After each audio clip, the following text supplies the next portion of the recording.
শরীয়তপুরের গোসাইট উপজেলার আলাউলপুর ইউনিয়নের ২ নং ওয়ার্ডের ৮৫ নং পেদাকান্দি সরকারি প্রাথমিক বিদ্যালয়।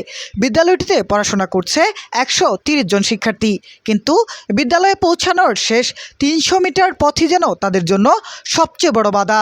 মূল সড়ক থেকে বিদ্যালয়ের গেট পর্যন্ত পুরো রাস্তাটি কাঁচা। সামান্য বৃষ্টি হলেই সেই রাস্তা পরিণত হয় কাদা আর পানির দুর্ভোগে।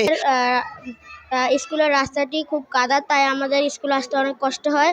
আমরা স্কুলে আসতে পারি না, জুতা পরলে পিছলে যাই, তার কারণে আমরা জুতা হাতে লয়ে আসি।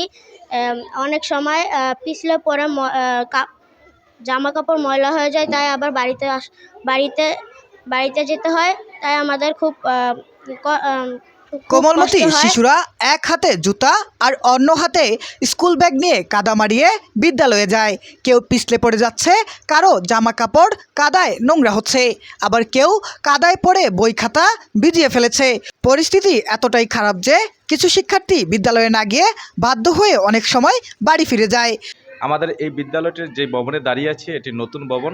এর আগে আমাদের বিদ্যালয়টি ছিল মেন রাস্তার সাথে, তো সেইখানে আমাদের কোনো সমস্যা ছিল না। যখন আমাদের বিদ্যালয়টি এখানে স্থানান্তরিত হলো, তো এই বিদ্যালয়ে আসার জন্য আমাদের যেটুকু সাব রুট রয়েছে সেই রাস্তাটুকু সম্পূর্ণ কাঁচা। মেন রাস্তা থেকে বিদ্যালয়ের গেট পর্যন্ত ৩০০ মিটার রাস্তা, প্রায় ৯০০ ফুট সম্পূর্ণই কাঁচা।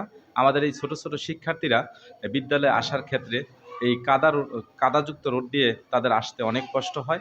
অনেকে বই নিয়ে ব্যাগ নিয়ে এই কাদায় পড়ে যায়, তারপরে আবার তারা বাড়িতে চলে যায়। তো এইভাবে বর্ষার সিজন আসলে প্রায় ৩ থেকে ৪ মাস আমাদের এই বিদ্যালয়ে শিক্ষার্থীদের উপস্থিতির হার অনেক কমে যায়, যার কারণে আমাদের শিক্ষার্থীদের শিখন ঘাটতি অনেক রয়ে যায়। তাই আমার কর্তৃপক্ষের কাছে এবং উপজেলা প্রশাসনের কাছে কিংবা আমাদের শরীয়তপুর ৩ আসনের মাননীয় এমপি মহোদয় আছেন, তাদের কাছে আমাদের আকুল আবেদন যেন আমাদের এই রাস্তাটি অতি দ্রুত মেরামত করে দিয়ে আমাদের এই ছোট ছোট শিক্ষার্থীদের শিখনের ক্ষেত্রে যে সমস্যাটা রয়েছে এটা দূর করার ব্যবস্থা করলে আমরা কৃতজ্ঞ হব। বিদ্যালয়ের মূল সড়কটি ভাঙাচোরা হলেও সেটি পাকা, তাই শিক্ষার্থীরা কোনোভাবে মূল সড়ক পর্যন্ত যেতে পারে, কিন্তু সেখান থেকে বিদ্যালয়ের গেট পর্যন্ত প্রায় ৩০০ মিটার রাস্তা সম্পূর্ণ কাঁচা। এই বিদ্যালয়টি এখানে স্থানান্তরিত করা হয়েছে দীর্ঘদিন। স্থানান্তরিত হওয়ার পর থেকেই আমি শুনে আসছি যে এই পাকা রাস্তার সাথে বিদ্যালয়ের যে সংযোগ রাস্তাটি কাঁচা। প্রতি বছর বৃষ্টি হলেই মানে কর্দমাক্ত হয়ে যায়। আমি এই বিদ্যালয়ে জয়েন করেছি 2024 সালের এপ্রিল মাসে। তারপর থেকে আমিও প্রতি বছরই দেখে আসছি, একটু বৃষ্টি হলেই রাস্তাটা এমন অবস্থা হয় যে হাঁটা যায় না। মানে সোজা কথা, মানে জুতা খুলে হাতে নিতে হয়, তারপরে আসতে হয়। যার কারণে বাচ্চাদের উপস্থিতি এত কমে যায় যে আমরা মানে টেনশনে থাকি, আর তার কারণে ওরা পিছিয়ে পড়ে পড়াশোনায়। প্রতি বছরই আসলে এই সমস্যার সম্মুখীন হয়। মাঠটাও খুবই নিচু, বৃষ্টি হলে পানি জমে।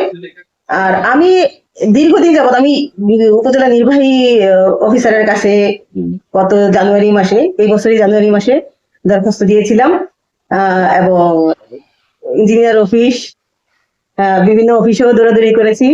তো আমি এই সংশ্লিষ্ট কর্তৃপক্ষকে অনুরোধ জানাচ্ছি যে অনতিবিলম্বে রাস্তাটা কমপ্লিট করে। বৃষ্টি হলেই সামান্য এই পথটুকুই তাদের জন্য হয়ে ওঠে ভয়াবহ ভোগান্তির কারণ। 85 নং পেদাকান্দি সরকারি প্রাথমিক বিদ্যালয়, যেটা মূল সড়কটা তো আসলে বিদ্যালয়ের রাস্তা, এরপরে মূল সড়ক থেকে যে সংযোগ সড়ক বিদ্যালয়ের দিকে যেতে যে রাস্তাটা, এটা কাঁচা রাস্তা। তো বৃষ্টি হলেই রাস্তাটা একটু সমস্যার সৃষ্টি হয়ে যায়, কাদায় পরিণত হয়ে যায়। তো সেক্ষেত্রে ওই স্কুলে যারা ছাত্রছাত্রী পড়াশোনা করে তাদের যাওয়ার ক্ষেত্রে সমস্যা পড়ে হয়। মাঝে মাঝে ওদের পোশাক আশাকও কাদায় ভরে যায়। তো রাস্তাটা যদি একটু মানে ভালো হতো, অর্থাৎ এটাও যদি একটু সুন্দর পিচ ঢালাই একটা রাস্তা হতো, তাহলে কোমলমতি শিক্ষার্থীদের জন্য অনেক ভালো হতো। কিন্তু আসলে রাস্তা হওয়ার ব্যাপারটা আমাদের শিক্ষা অফিসের হাতে নেই। আপনারা জানেন, এটা এলজিআরডি অফিস, উপজেলা এলজিআরডি অফিস এই কাজগুলা করে, রাস্তার কাজগুলা। ওনারা যদি দিকে একটু দৃষ্টি দেয়, তাহলে ওই স্কুলের শিক্ষার্থীদের জন্য অনেক উপকার হতো, সুন্দর ব্যবস্থা হতো। এ বিষয়ে গোসাইট উপজেলা নির্বাহী কর্মকর্তার বক্তব্য জানতে তার কার্যালয়ে গেলে তাকে সেখানে পাওয়া যায়নি। পরে সংশ্লিষ্ট একজন কর্মকর্তা জানান তিনি ছুটিতে রয়েছেন। পরে মোবাইল ফোনে তাকে 2 বার হোয়াটসঅ্যাপে কল দেওয়া হয়, তিনি কল রিসিভ করেননি। এরপর প্রতিবেদকের পরিচয় এবং বিদ্যালয়ের কাঁচা রাস্তার সমস্যা সম্পর্কে বিস্তারিত জানিয়ে খুদে বার্তা পাঠানো হয়। তিনি বার্তাটি দেখলেও প্রতিবেদন তৈরি পর্যন্ত কোনো উত্তর দেননি। সামান্য বৃষ্টিতেই যদি বিদ্যালয়ের একমাত্র সংযোগ সড়ক কাদায় ডুবে যায়, তাহলে সামনে আরও বৃষ্টির দিনে শিক্ষার্থীদের ভোগান্তি যে বাড়বে তা বলার অপেক্ষা রাখে না। আমাদের আসতে সমস্যা হয় ছেলে মেয়ে নিয়ে, আমরা বৃষ্টির দিনে অনেক কষ্ট হয় হাইতে, পোলাপান আসতে পারে না, স্কুলে আইতে চায় না, কান্নাকাটি করে, তাই আমরা নিজেরা নিয়ে আসি, অনেক কষ্ট হয় আইতে।